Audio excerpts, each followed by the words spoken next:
Tere siis kõigile, kes on meiega liitunud. Mul on väga hea meel näha, et see teema on nii paljusid kõnetanud, et täna me räägime siis paindliku tööaja kokkuleppest. Ma teen väikese ülevaatega, millega üldse Tööinspektsioon tegeleb.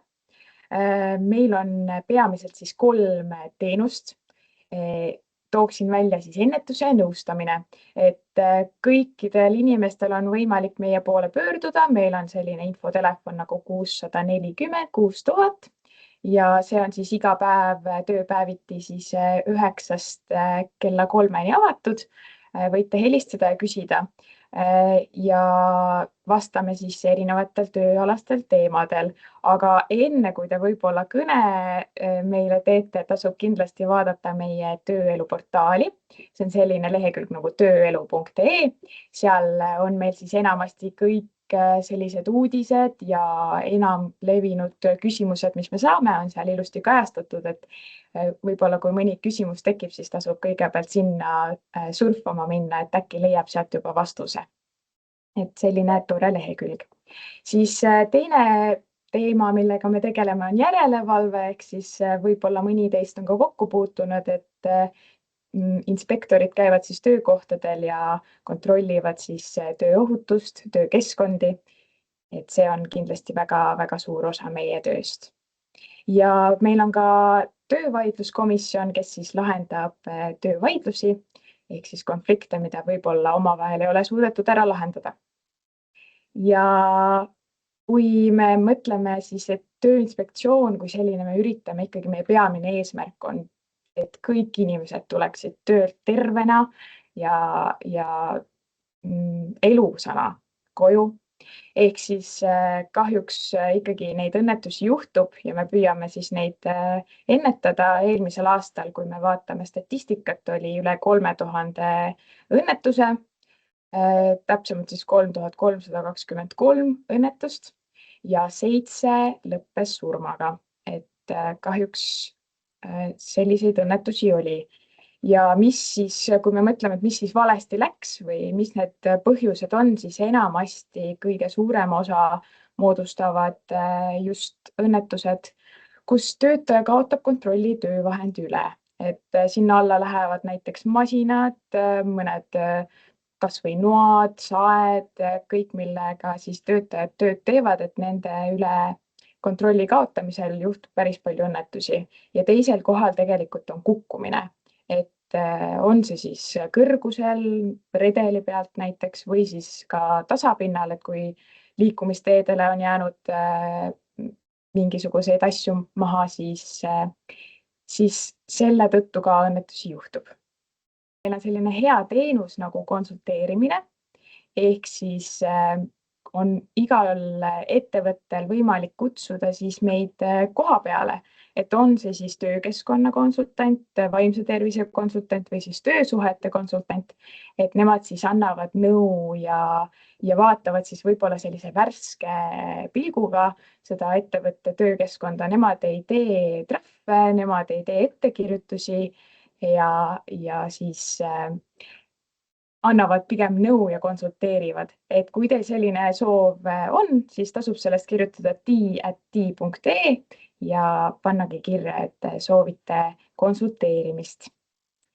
Ja toon veel välja ühe meie lehekülje nimega iseteenindus, mis on siis iseteenindus.tii.ee ja seal siis on peamiselt küll tööandjatele kasulikku infot, aga ka töötajad saavad sealt mitmeid asju vaadata, et näiteks riskianalüüsi või siis kui teiega juhtub tööl õnnetus, siis seal on, sinna see info laekub ja üldiselt siis, et nii-öelda paberimajandust kergemaks teha, siis iseteenindus on selline hea vahend.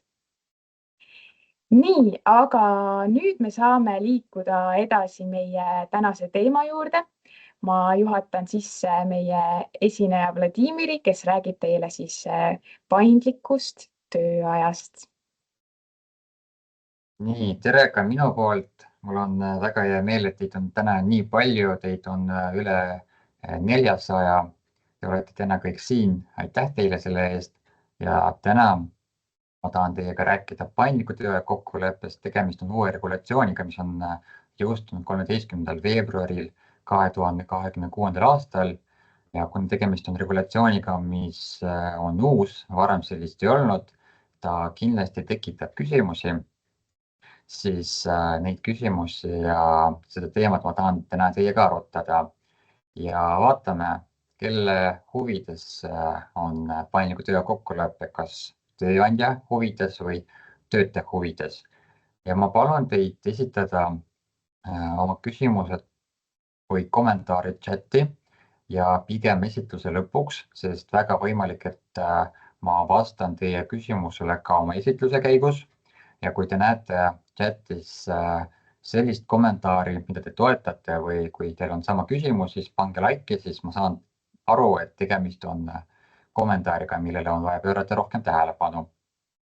Ja vastavalt ka teie kommentaaridele me täiendame pärast ka tööluportaali. Tööluportaalis on olemas ka paindliku töö kokkuleppe teemaleht ja seal all on ka korduma kippuvate küsimuste plokk ja me hakkame seda jooksvalt ka täiendama. Ja nagu ma ütlesin, et tegemist on uue regulatsiooniga, ta kehtib ainult paar nädalat ja ta juba tekitanud päris palju küsimusi ja põhiküsimus on siis, millega on tegemist, mida see paindliku töö kokkulepe tähendab. Kui enne selle regulatsiooni jõustumist Eestis oli nii, et koormus pidi olema fikseeritud, näiteks 1,0, 0,5, 0,3 ja sellised koormused, mis olid varieeruvad, ei olnud lubatud, näiteks 0,1 kuni 1,0 või 0,8 kuni 1,0, siis peale jõustumist tekkis selline võimalus, et tööaeg võib jaguneda nii kokkulepitud töötundideks kui ka lisatundideks ehk tööaeg jaguneb siis tööajavahemikuteks. Ja see tähendab seda, et ühes kuus koormus võib olla näiteks väiksem, teises kuus rohkem või suurem. Aga ei ole välistatud ka see, et see koormus võib olla ka ühtlane kuust kuusse ja miks see regulatsioon üldse tekkis, miks see võeti vastu, sest tegemist oli sellise olukorraga, kus tööturul oli päris palju töötajaid, kes ei saanud teha tööd fikseeritud koormusega, aga näiteks kui tekkis ka vaba aeg või võimalus, siis need töötajad tahtsid teha ka tööd. Ja need töötajad on näiteks need inimesed, kes on pensionil või näiteks tudengid või vanemad, kellel on väike laps või näiteks ka inimesed, kellel on osaline või puuduv töövõime. Ja see kokkulepe on muidugi ka kasuks ka tööandjale, et tööandjal on nüüd võimalik paremini planeerida siis oma töökorraldust. Aga mis on kõige olulisem on see, et tegemist on võimalusega, et tegemist ei ole kohustusega, et ka edaspidi on võimalik sõlmida töölepinguid, kus koormus on fikseeritud 1,0, 0,5. Aga tegemist on ikkagi võimalusega ja mis on kõige olulisem on see, et tegemist on kokkuleppega, et tööandja ei saa seda ühepoolselt töötajale määrata, ta ei saa töötajat sundida selleks, et töötaja sõlmib tööandjaga paindliku töö kokkulepet, tööandja ei saa seda ühepoolset töölepingut muuta. Et väga oluline, et tegemist on ikkagi kokkuleppega ja siin on vaja töötaja nõusolekut. Kui töötaja nõusolekut ei ole, tähendabki, et ei ole ka kokkulepet. Ja kui töötaja, tööandja otsustavad, et nad ikkagi teevad selle kokkuleppe, siis nii töötaja saab teha tööandjale ettepaneku, et teeme järgmisest kuust see kokkuleppe ära, kui ka tööandja saab töötajale teha ettepaneku. Aga keegi neist ei ole kohustatud aktsepteerima seda. Kui rääkida sellest kokkuleppest, siis sellel kokkuleppel on ka kindlad reeglid ja kindlad tingimused, mida tuleb järgida, muidu see kokkulepe võib muutuda ka tühiseks. Esiteks, see kokkulepe peab olema kirjalik ehk mõlemad pooled peavad allkirjastama. Ja see kirjalik vorm võib olla nii töölepingus, töölepingu lisas kui ka näiteks muus kokkuleppes. Aga oluline, et ta oleks ikkagi kirjalik ehk allkirjastatud. Ja selles kokkuleppes on ka kindlad komponendid, mis seal peavad olema. Muidugi võib neid olla ka rohkem, näiteks kui pooled tahavad sellest leppida kokku, aga seadus paneb paika ka miinimumi, mis kindlasti peab selles kokkuleppes olema. Ja vaatame siis neid ükshaaval. Esiteks kokkulepitud töötundide arv. Kokkulepitud töötundide arv tähendab seda, et tööandja peab konkreetset või kindlas mahus töötunde töötajale iga kuu tagama.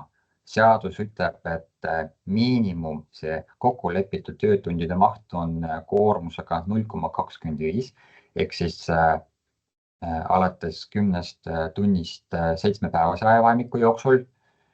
Ja see tähendabki seda, et töötaja, kellega sõlmitakse paindliku töö kokkulepe, tema koormus ei või olla väiksem kui 0,25. Siis järgmine punkt on lisatundide arv. Lisatundide arv on just see,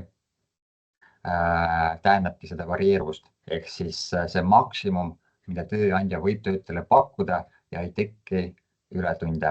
Et näiteks see maksimum võib olla ka 1,0. Ehk siis siit me võime ka järeldada, et töötajaga on võimalik sõlmida ka sellise kokkuleppe, kus töötaja töökoormuseks on 0,25 kuni 1,0. Kui tekib selline olukord, kus tööandjal ei ole tööd pakkuda kokkulepitud töötundide mahus, näiteks tal ei ole tööd 0,25 koormuse mahus, vaid näiteks ainult 0,2, siis sellisel juhul tegemist on alatundidega. Ja mis on ka oluline, et selles kokkuleppes peab olema ka minimaalne lisatundidest etteteatamise aeg. Siin pooled saavad ise seda valida. Nad saavad valida ka siis näiteks 3 päeva ette, 5 päeva ette, 1 päev ette. Et siin mingit piirangut ei ole. See on poolte kokkulepe. Ja viimaseks, mis selles kokkuleppes kindlasti peab olema, seal peab olema teave selle kohta, et töötajal on õigus lisatundide tegemisest keelduda ning lisatundidega nõustamist kinnitab töötaja eelnevalt iga kord kirjalikult taasesitamist võimaldavas vormis.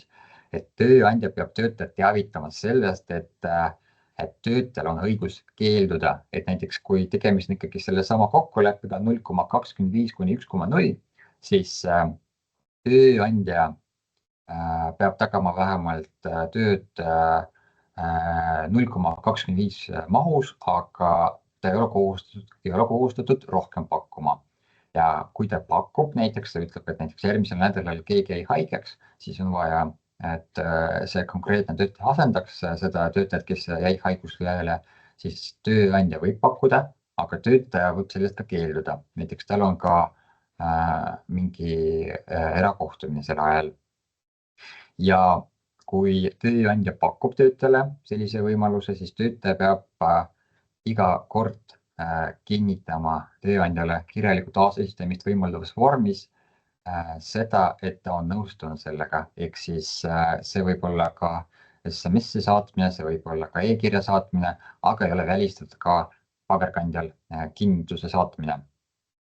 Ja on olemas ka selline võimalus, et näiteks kui on ette teada, et järgmiseks kuuks on vaja rohkem töötajaid, näiteks tegemist on hotelliga või restoraniga ja on teada, et järgmiseks kuuks on rohkem kliente ja tööandja teab ka juba, mis päevadel, siis ta saab kohe teha näiteks, kui tegemist on ühekuulise arvestusperioodiga, et tööandja saab siis saata töötajale järgmiseks kuuks ka tööajakava, kus on nii kokkulepitud töötunnid kui ka lisatunnid. Ja kui töötaja kinnitab, et ta on nõus ka kõik nende lisatundidega, mis on seal tööaja kavas on juba määratud, siis sellest ka piisab, ehk siis ta ei pea igat vahetust kinnitama, et ta ikkagi läheb näiteks sel päeval tööle. Et kui tööaja kavas kõik on juba kajastatud ja töötaja ka kinnitab, et ta on nõustunud, siis sellest ka piisab. Mis on oluline, et töötaja, kellega sõlmitakse paindliku töö kokkulepe, tema suhtes kehtib ka palgakriteerium. Sellega töötaja tuleb sõlmida ka sellise kokkuleppe, et tema töötasu on vähemalt 1,2-kordne töötasu alamäärast. Ja kui näiteks töötasu alamäär peab tõusma, siis järelikult peab tõusma ka selle töötaja töötasu suurus, kellega sõlmiti paindliku töö kokkulepe. Ja seadus ei keela ega kohusta paindliku töö puhul automaatselt kuutasult tunnitasule üle minema. Aga mis on oluline, millega tuleb arvestada, on see, et selguse ja riskide maandamise mõttes soovituslik leppida kokku tunnitasus, sest kui töötajaga sõlmite kokkuleppe, kus on kuutasu, aga töötunnid varieeruvad, siis ei ole välistatud, et võib tekkida see olukord, kus kui arvutada töötaja kuutasu tunnitasuks ümber, siis seal ta on väiksem kui 1,2-kordne töötasu alamäärast. See on miinimum. Ei ole keelatud muidugi töötajaga sõlmida ka muid kokkuleppeid, näiteks et kokkulepe on näiteks töötaja töötasu on Eesti keskmine töötasu või Eesti 2-kordne keskmine töötasu, et selliseid kokkuleppeid ka saab teha. Ja mis on ka oluline, on see, et kõik need kokkulepitud töötunnid tasustatakse siis vastavalt kokkuleppele, ehk siis töötaja tavapärane töötasu, aga ka lisatunnid. Kui muud kokkulepet ei olnud, et neid tasustatakse kõrgemas määras, siis neid tuleb ka tasustada tavalises määras. Ja järgmisel slaidil on ka näide kokkuleppest, mida saab kasutada, seda saab muidugi ka muuta. See on lihtsalt näide. Ja kuna kõik valdkonnad ja ettevõtted on väga erinevad, siis see kokkulepe võib olla ka pikem, ta võib olla ka lühem võib-olla, aga see on näide, mida saab kasutada ja saab ka oma vajaduste järgi muuta. Ehk siis näiteks selline kokkulepe.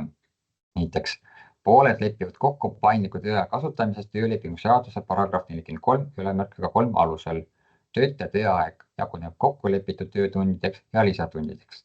Kokkulepitud töötunnid on nii palju tundi nädalas ehk tegemist on garanteeritud tööajaga ning lisatunnid kuni nii palju tundi nädalas hoida kokkuleppel. Kokkulepitud töötunnide ja lisatundide kogumaht ei ületa täistööaega. Lisatunnid on vabatahtlikud ning tööandja ei ole kohustatud neid pakkuma. Töötajal on õigus lisatundide tegemisest keelduda. Lisatundidega nõustamine kinnitatakse iga kord eelnevalt kirjalikku taasesitamist võimaldavas vormis. Lisatundide tegemise võimalusest teavitatakse töötaja vähemalt nii palju päeva ette. Töötasu makstakse vastavalt töölepingule. Lisatundide eest makstakse töötasu samadel alustel kui kokkulepitud töötundide eest, kui pooled ei ole kokku leppinud soodsamas tasustamises. Tööandja peab töötaja arvestust ning tagab, et kokkulepitud töötunnid ja lisatunnid on selgelt eristatavad. Käesolev kokkulepe jõustub X kuupäeval ning seda saab muuta või lõpetada üksnes poolte kokkuleppel. Pooled kinnitavad, et nad on kokkuleppe sisust aru saanud ja sõlmivad selle vabatahtlikult. Ja veel kord rõhutan, et tegemist on ikkagi näitega, mida saab oma vajaduste järgi ka muuta ja täiendada. Kuna tegemist on ikkagi paindliku tööaja kokkuleppega, ehk siis põhisõna on ikkagi tööaeg, siis kõige rohkem see kokkulepe muidugi puudutab ka tööaega.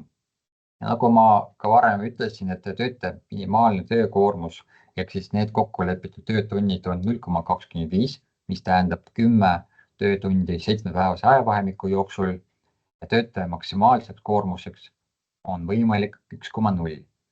Ja siit me saame ka järeldada, et töötaja töökoormuseks, kui pooled lepivad selles kokku, on võimalikud ka järgmised kokkulepped. Näiteks töötaja töökoormuseks on 0,25 kuni 1,0 või 0,25 kuni 0,5 või näiteks 0,75 kuni 1,0, aga ei ole välistatud ka muud kokkulepped, et näiteks 0,4 kuni 0,6 või näiteks 0,9 kuni 1,0. Oluline, et ikkagi oleks täidetud see miinimumkriteerium, ehk siis kokkulepitud töötundide maht ja see kokkulepe ei tohi ületada ka täistööaega. Ja tuleb pöörata tähelepanu ka sellele, kui see kokkulepe sõlmitakse alaealise töötajaga, siis alaealistel vastavalt sellele, et kas tegemist on koolivaheaega või mitte, siis alaealistel on lühendatud tööaeg. ja kui töötaja töötab üle kokkulepitud töötundide ja lisatundide, siis tegemist on juba ületunnitööga. Praktikas tekkisid ka sellised küsimused, et kui töötajaga on näiteks sõlmitud kokkulepe, et tema töökoormuseks on seesama 0,25 kuni 1,0 ja tööandja andiski näiteks järgmiseks kuuks ainult tööd 0,25 töökoormuse mahus, siis kas töötaja võib nõuda rohkem tööd, näiteks töötaja sai aru, et tal on vaja lisatulu teenida, siis siin on see vastus, et kuna kokkuleppeks oli see, et töötaja töökoormuseks on 0,25 kuni 1,0 ehk siis kokkulepitud töötunnid on 0,25, siis töötaja ei saa nõuda ka rohkem. Muidugi ta saab tööandja käest küsida, tööandja võib ka vastu tulla, ta võib anda neid töötunde, aga ei ole kohustatud. Ja praktikas võivad tekkida ka sellised küsimused, et näiteks kui oletame, töötajaga on sõlmitud kokkulepe 0,5 kuni 0,75 ehk siis kokkulepitud töötunnid on 0,5 ja lisatunnid on kuni 0,75 ja tekib selline olukord, kus näiteks järgmiseks kuuks või siis käesoleva kuu jooksul töötajal on juba tehtud kõik kokkulepitud töötunnid ja kõik lisatunnid, ehk siis töötaja töötas selles konkreetses kuus töökoormusega 0,75. Ehk siis kõik on selle kokkuleppe piiride raames. Aga tekib selline olukord, kus tööandja kirjutab ja helistab töötajale ja ütleb, aga mul on vaja näiteks järgmiseks päevaks või järgmiseks nädalaks siin tagasi tööle ja tegemist ei ole ületunnitööga, vaid tegemist on näiteks uue lisatunniga, mis ületab seda 0,75 koormust. Siin tegemist on ikkagi, kuna tegemist on näiteks ikkagi kokkuleppega, kus on koormuseks 0,5 kuni 0,75, siis see, mis on ületatud, on ikkagi see, mis ületab maksimaalset töötundide mahtu, siis see on juba ületunnitöö. Ja praktikas võivad tekkida ka sellised küsimused, mis puudutavad tööaja või tööaja normi vähendamist, kui töötaja on töölt eemal, näiteks ta läheb puhkusele või ta jääb haiguslehele, siis siin on see, et kui näiteks tööajakavaga on juba kinnitatud järgmiseks kuuks, näiteks tegemist on ühekuulise arvutusperioodiga ja järgmiseks kuuks on juba kinnitatud, et töötajal on näiteks juba määratud nii kokkulepitud töötunnid kui ka lisatunnid. Töötaja on nõustunud sellega, kinnitas näiteks oma e-kirjaga seda, aga ta jääb haiguslehele. Ja siit tööandjal tekib küsimus, et mitme tunni võrra väheneb töötaja tööaja norm. Ja siin saan vastata, et kuna tegemist oli ikkagi kokkuleppega, kus oli planeeritud, et töötaja teeb järgmisel kuul ja kui tegemist on ikkagi ühekuulise arvutusperioodiga, olukorraga, kus juba oli kokkulepe, et töötaja töötab nii kõik kokkulepitud töötunnid kui ka kõik lisatunnid, siis see kokkulepe on jõus ja siis töötaja töönorm väheneb nii kokkulepitud töötundide kui ka lisatundide võrra. Ja töötamine summeeritud tööajaga tähendabki seda, et tööaeg jaguneb ebavõrdselt arvutusperioodi jooksul ja paindliku töö kokkuleppe alusel tehtud töötundide summeerimises tuleb samuti pooltel kokku leppida. Ja kui tööandja summeeritud tööaja arvutusperioodi on 4 kuud, mis on üldjuhul maksimaalne, siis tohib ka paindliku töö kokkuleppe alusel tehtud tunde summeerida sama perioodi ulatuses. Tööandja võib kasutada ka muid arvestusperioode ainult juhul, kui see on töötajale soodsam. Ja arvestusperioodi lõppedes peab tööandja töötajale esitama selge ja arusaadavat tööajakava, kus on kogu töötatud arvestusperioodi kohta eristatud kokkulepitud tunnid, lisatunnid ja ületunnid. Et nii tööandja kui ka töötaja mõlemad peavad aru saama, millel oli kokkulepitud töötund, millal oli lisatund ja millal oli näiteks ületunnitöö. Ei ole välistatud, et samal päeval võivad olla nii kokkulepitud töötunnid kui ka lisatunnid. Siin kõik sõltub kokkuleppest ja töökoormusest. Ja ka näiteks olukorras, kus töötaja tööaja summeerimisperiood on 1 kuu ja töötaja saab teha näiteks 5 lisatundi 7-päevase perioodi jooksul, siis kuus on tal kokku võimalik teha umbes 20 lisatundi, mille ta võib ära teha näiteks 2 nädala jooksul. Ja kui summeerimisperioodi lõpus on ületatud kokkulepitud töötundide ja lisatundide arvu, on tegemist juba ületunnitööga. Aga näiteks teises olukorras, kus töötaja on teinud lisatunde, kuid kokkulepitud tunde ei ole vajalikus mahus tagatud, näiteks vahetuste ärajäämise tõttu ei saa ärajäänud kokkulepitud tunde lisatundidega tasaarveldada ning tekivad alatunnid, mis tuleb töötajale siis vastavalt tema keskmise töötasuga kompenseerida. Ja siin slaidil te näete ka näide summeerimisest. Näiteks kui meie olukorras tegemist on töötajaga, kellega sõlmiti paindliku töö kokkulepe ja tema töökoormuseks on 0,5 kuni 0,75. Ja siin slaidil on näide 2024. aasta tööajafondist. Kui tegemist oleks töötajaga, kes töötab täiskoormusega, siis jaanuari tööajafond oleks 176 tundi, veebruari tööajafond oleks 168 tundi, märtsis 160 tundi ja aprillis 176 tundi. Ehk siis kokku, kui tegemist on 4-kuulise arvutusperioodiga, siis arvutusperioodi lõpuks tuleb välja, et töötaja peab töötama 680 tundi. Ja kui tuleb vähem, siis tegemist on alatundidega. Aga kuna meie olukorras on tegemist töötajaga, kellega sõlmiti kokkulepe, kus on koormuseks 0,5 kuni 0,75, siis see töötaja teoreetiliselt võis 2024. aastal, olenemata sellest, et sel aastal seda kokkulepet veel ei olnud, ta võis jaanuaris teha pool jaanuari tööajafondist, ehk siis 88 tundi, veebruaris 84 tundi, märtsis 80 tundi, aprillis 88 tundi. Ja arvestusperioodi lõpuks tööandja pidi tagama talle 340 tundi. Ja kui oleks vähem, siis tegemist oleks alatundidega. Ja kuna töötajaga on sõlmitud ka paindliku töö kokkulepe ja lisatundide maht on 0,25, siis ta võis teha ka veerand iga kuu tööajafondist. Ja antud juhul jaanuaris ta võis teha ka lisaks 44 tundi, veebruaris 42 tundi, märtsis 40 tundi, aprillis 44 tundi, ehk siis kokku 170 tundi.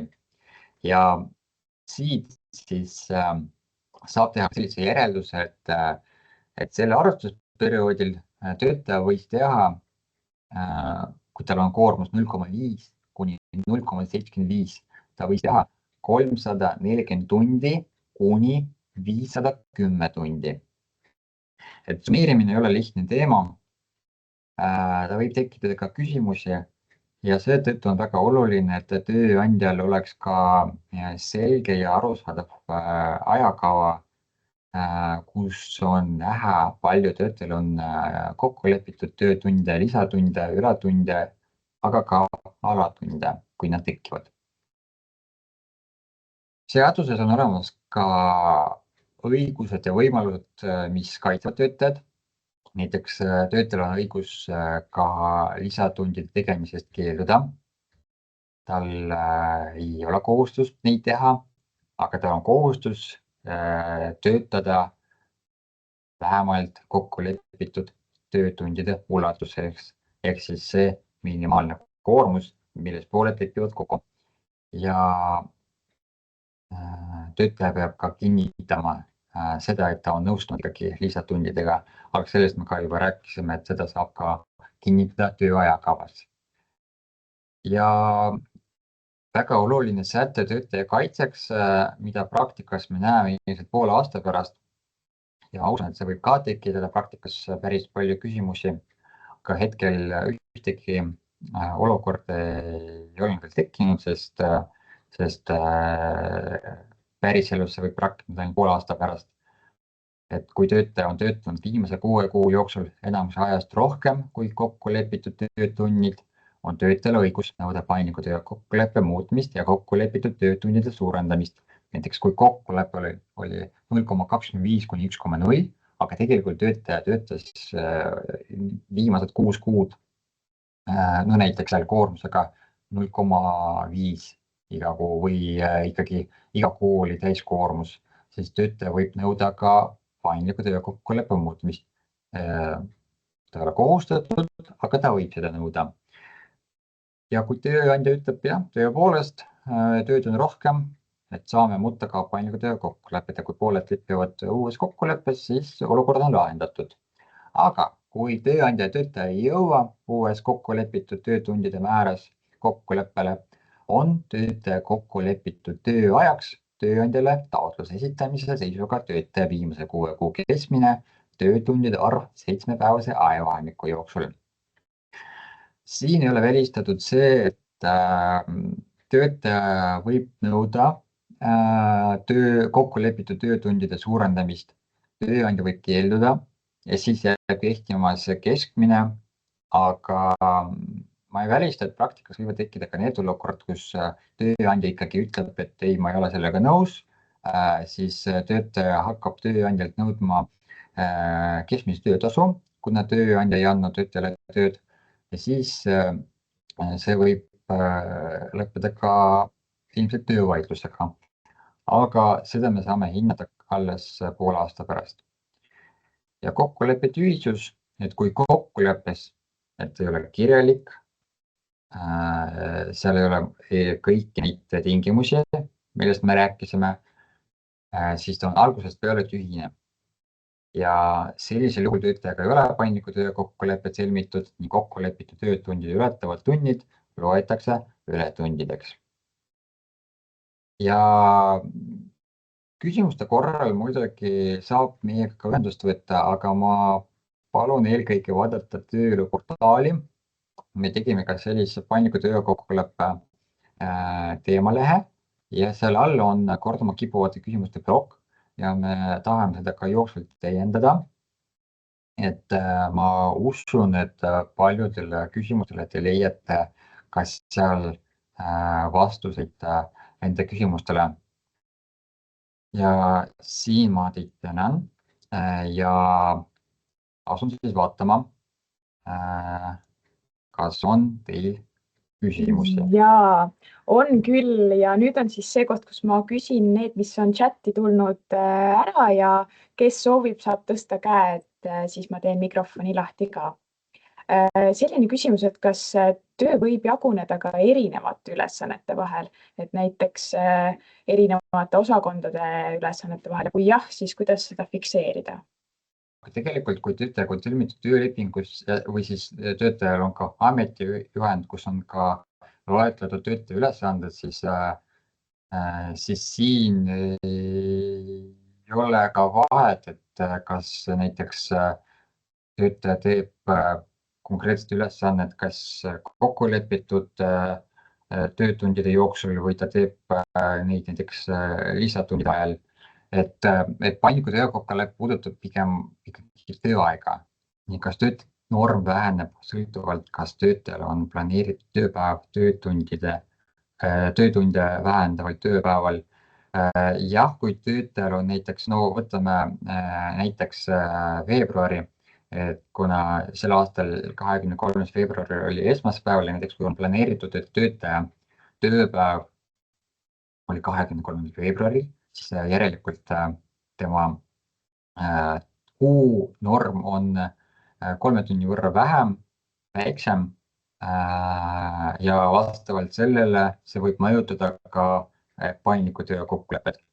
Siis on küsimus ka renditöö puhul, et kas või millised erisused selle puhul on? ei ole ühtegi erisust, et renditöö puhul jääb kõik samaks.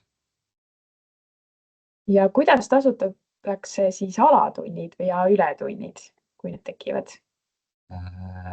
Siin ka ei ole erisust, et alatunnid hüvitatakse nii nagu ka varem töötaja keskmise töötasuga ja ületunnid samuti nagu ka varem, et kas siis tasustatud vaba ajaga või poolte kokkuleppel rahas ehk siis koefitsiendiga 1,5. Ja kuidas peaks töötamise registris selle koormuse määrama? See on hea küsimus, sellele ma hetkel ei oska vastata, aga ma panen endale kirja. Ja kui saame vastuse, siis võime teile meilidele ka saata. Ja Kas kokku lepitud tundidel ja lisatundidel võib olla erinev tunnitasu? Vabalt võib olla, et kui pooled lepivad selles kokku, näiteks kokku lepitud tund on, ma ei tea, koefitsiendiga 1,0, aga näiteks lisatund on natuke kõrgemas määras, näiteks 1,2 või 1,3 või 1,1. Jah, selles võib leppida kokku. Renditöö, kas siin võib lisatundide pakkumise töötajale teha kasutajaettevõte?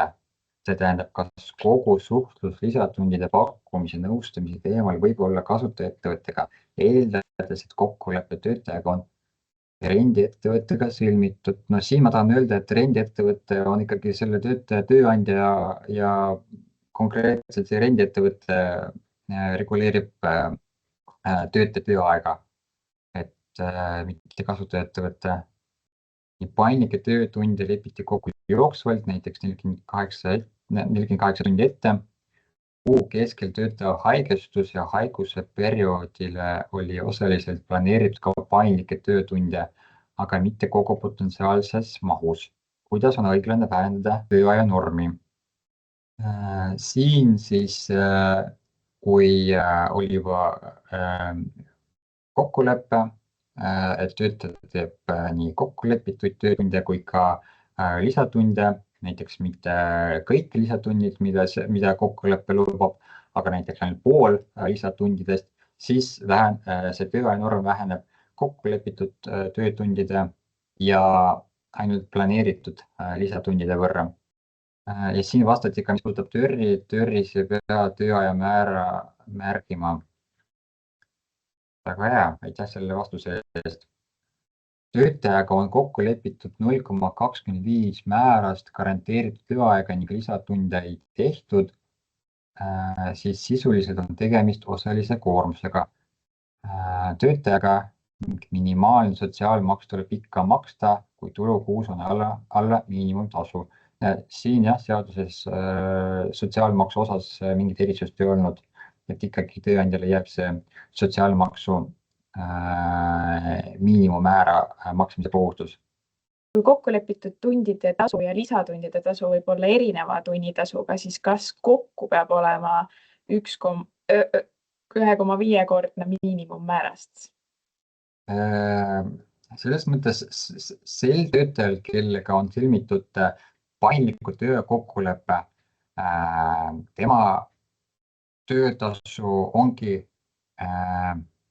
ütleme nii, et 1,2-kordne töötasu alamäärast, see ongi tema miinimum, mida temaga saab sõlmida.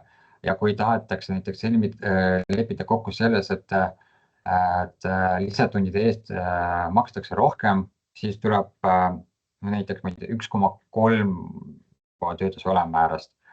Et jah, et ikkagi see 1,2-kordne töötasu alamäärast peab igal juhul tagatud olema. Kui ei suudeta kokku leppida paindliku tööaja kokkuleppes, siis milline olukord tekib? Siis tekib olukord, kus jääb kehtima kokku lepitud tööleping ja töö jätkub kokku lepitud töötingimustes. Nii, aga ma arvan, et me peame vaikselt ka siin otsi kokku tõmbama, et oleme siin juba pisut üle aja ka läinud, aga tundub, et see teema sai palju kajastust ja vähemalt saate oma sõpradele, tuttavatele sellest siis edasi rääkida. ja loodetavasti ka praktikas hakkab see siis võimalikult hästi tööle ja et kui ikkagi küsimusi tekib, siis saate meie poole iga kell pöörduda. Aga aitäh meie poolt ja järgmiste üritusteni. Kõike aitäh! head!